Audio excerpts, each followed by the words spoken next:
Live from New York. It's the show. That's very important business. Yeah, I was off his game. We had a draft Step going. up. I didn't have the time right. Step up. Here we go. I'm feeling Put your lawsuits. game face There's on, a lot man. going on. Put your game face on. Are you okay with the Lakers running it back? I have absolutely no problem with it. I think it's what they should do. I think that if there were an obvious blue chip free agent that they obviously had a way to get, then you would consider significantly shaking the snow globe. That player does not exist. If there were an obvious trade candidate blue chipper that, like Damian Lillard, that they had a way to get, they don't, then you would consider it. But I feel great about the Lakers' chances against anyone in the West outside of Denver.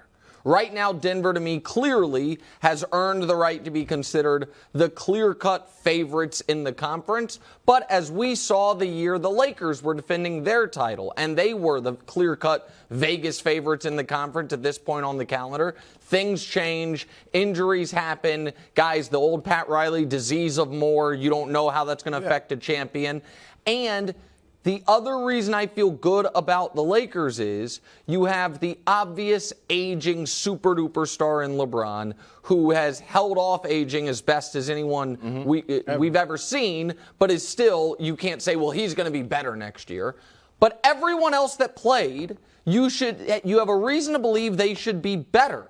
They are either young enough to be better, they were ascending in the right direction to being better, a la Rui and Austin Reeves. With Vanderbilt, it's like, hey, man, just hit corner threes. Like all summer long, hit corner threes. D'Angelo Russell, I don't have a ton of faith in that he's going to get better. He's kind of been the same guy, so he's maybe the one guy you would take out of it. But even Anthony Davis would be a guy that you would say, hey, the healthiest you've been as a Laker were the final few months of the season. The best basketball you've played since the bubble was the postseason. Build on that. And so it's not a team, and not taking shots, but like the Warriors, where you have a bunch of guys you would expect to probably be on the decline. So for all those reasons, yes, I'm absolutely fine with them running it back. I think it's the smart thing to do, bro. I agree with what you're saying, and a lot of people would say they should go for Dame. I think Dame would be open to them going for him. Some people throw out Kyrie, but you can't give up all your depth just to get a Dame or a Kyrie. So I do agree that the best thing for them to do is run it back, and they'll have a full year to develop their chemistry. So you would think the team would be better. Now, I'm done saying Anthony Davis is going to take a jump. I thought he was going to take that jump after they won the championship in the bubble. He actually declined a bit. He was great in the playoffs. Not offensively. He was solid offensively, but phenomenal defensively. So I definitely think he'll be as good as ever on the defensive end, if not better. Offensively, I think he'll be what he is, and that's fine. So I'll say it, Nick, since you won't. You're saying it in so many words. What? I'll say it, because I got the guts to say it. What? It was a close sweep. Oh, we're back. It was a close sweep. They acquitted themselves about as well as you can in getting swept. Time out. You are saying it's a close sweep? It was a close sweep, the Lakers. I thought you were making fun of Nick. No, this is that Bruce's too. thing. He won't say it. Because but I don't it was believe that they exist. Just like Brooklyn when they got beat by Boston, can't get over was the a Brooklyn close Boston sweep. thing. This You was just a can't. close sweep as well. Now here I do have three concerns though. Okay. And a couple of them are obvious. One is the health and stay the on the injury. close sweep part. Why? Because it just felt like you did a 180 on the No, close sweep. yesterday he was just trying to win wanted an Nick argument to from admit 2 years close ago. sweep No, I exists. wanted. That's yes. all But he you wanted. haven't sold your stake in close sweep. Close sweeps exist. Yeah. Okay, all right. Right. So that does make Brooklyn sense. was the Just victim like- of a close sweep. Yep. The Yeah, Lakers, the Lakers. were. And Kevin Durant and blowouts LeBron exist. James, two of the greatest players ever, were victims of close Okay, sweeps. go in the ahead. last Now, few let- years. Okay. go Not ahead. And Nick victims won't of it, admit. actually. Yeah. Well- They actually led their teams to a close sweep. Yes, okay, yes. I'll give you that. All right. But anyway, these are my three concerns about the Lakers, Nick. One is, and it's obvious, the injuries. Sure. All right, the health. Okay, that's a concern. Two is the age of LeBron. How long is he going to be able to hold off Father Time? Will he take a noticeable decline? Yeah. You know what I mean? Will there be that? And so that's number three. And then here's the thing, and I don't know how they're going to get this. I don't think they have a closer. With all due respect to LeBron, LeBron needs to go all the way to the bucket to close. Now, he's going to take one of those long threes and hit 1 out of 7 of them or whatever. But he essentially, for him to get to the rim, like against Denver, that was a problem. You saw Denver had Jamal Murray who could close the games, and Kyrie would close them when LeBron was in his prime. LeBron was a better closer than too. But now he's got to go all the way to the rim. I want a closer, Maybe guy. somebody with like ice in their veins? No, I think LeBron's got ice in his veins, but he's not a great jump shooter. And I want a guy that can create. I want a guy that can create a mid-range jump shot or is a great three-point shooter at the end of the game. You think it's Austin Reeves? Maybe. But they did not. Well. No. Occasionally, it might be D'Angelo Russell. If LeBron and Anthony Davis start looking for Austin Reeves to close games, but hold on, we are just going to have and I'm not saying like every game you just give it to one guy. I'm just saying I want a guy that can create his own jump shot at the end of a game, like a mid-range shot. I know you said you have 3 things. You want to say? That was the third. Okay, that was the last one. Okay, good. Age, health, and then the closer. So I take issue with the term closer. I agree with Brew on what he is saying is a guy who has a reliable mid-range jump shot. Because at the end of the games. Mm-hmm. And because LeBron's shot was as broken as we've seen it at any point in his career at the end of last season, which is odd because year 19 was one of his better shooting years. He averaged 30 points per game, and the percentages were up. So I don't know if that was. I do think that was his foot. I thought the foot threw off his mechanics. But he's not a great shooter. He's not correct. He's not it being as bad as it was, I think that is likely at least part of it. I also think the fact that he was 39 minutes per game in the playoffs and playing as hard as he was at that age wore him down. But Reeves was a great shooter in the postseason, and I gotta listen. Everybody knows how much I adore my dear mentor Colin Cowherd. I thought he did something very unfair to my guy Austin Reeves today. So I would like to counter-program it with something a little more fair. Because Colin put up Austin's career numbers. And his career numbers are very pedestrian. And deceptive. But he's only in the league 2 years. And he's only really gotten big minutes and opportunities post-All-Star break. So here's who Austin Reeves was from the All-Star break, was right around the trade deadline when the Lakers remade their team, through the end of the playoffs. That is at 24 years old. He's 25 now, but he obviously was 24. That absolutely is a player that if you watch the games, you say, oh, if he just improves a little bit, he is a viable third option on any team. Well, some people think he's a part of a big three. Or a best trio, certainly.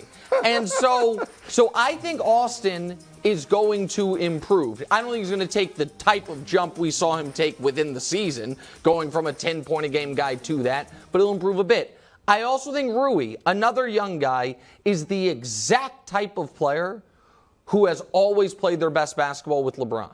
We've talked about how LeBron's not best for third stars, and LeBron, other guys have, but the kind of journeyman or talented player who hasn't really had his moment yet, those guys have thrived alongside LeBron. And then I want to get to the AD thing just for a moment, because what I do think we have to remind ourselves are he had some of his best offensive months of his career this season with the Lakers. And there were times. Some of it when LeBron was out. Some of it when LeBron was out. But here is what I would glass half full on why maybe AD builds on this past season. AD won the title alongside LeBron in 2020. At that moment in time, he was probably, if you took a poll of, hey, who's the best 7-footer in basketball? He probably wins it. Giannis maybe wins it, but remember, Giannis had a really rough bubble. Since then, let's look at what the other 7-footers have done accolades-wise. Giannis has won a title and a Finals MVP. Jokic has won a title, 2 league MVPs, and a Finals MVP. Embiid has not won, obviously, anything, but just won a league MVP. And then there's Anthony Davis. So I do wonder. Well, if he was going to do it, I think he'd have done it. Now, he's going to be great. He's going to be one of the top 35, players in the league. Right, but he what you want him to doesn't be. right. He just I said it's glass half full. doesn't I'm not saying I'm betting my house on it. What I am saying is if he has, I think for the first time since the championship, positive momentum going into the offseason, right? Because the defending the title year is the year he tore his groin or hurt his groin in the playoffs. Last year he was injured at the end of the year, so you didn't have positive momentum. You're now in the year healthy. You played well. You're only 30 years old. Those are all reasons. Is that positive? They did, even though it was close, they got swept. I think it's. And he got outplayed dramatically by the opposing center. The opposing center, and I understand that, but the opposing center, who now most people believe is the best player in the league, and while I think a lot of us look at that series and say, yeah, what Jokic did is duplicable for him.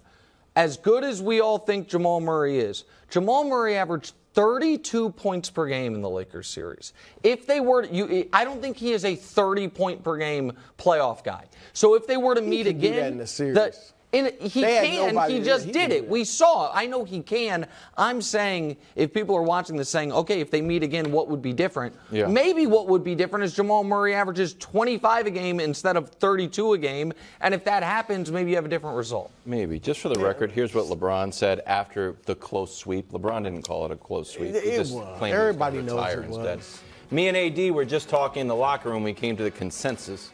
This is one of the best teams, if not the best team, we've played together for all 4 years. So maybe I don't think they're going to have the disease of me or the disease of Moore. Well, Bruce Brown's probably going to be gone, and he was their He's the fifth only one. most I important think player. Christian Brown can fill that role. Yeah, maybe. I mean, Christian Brown should, but it's not going to. The Lakers, for good or for bad, are not going to ever have to play the 2023 Nuggets again. Like, it will be a different team.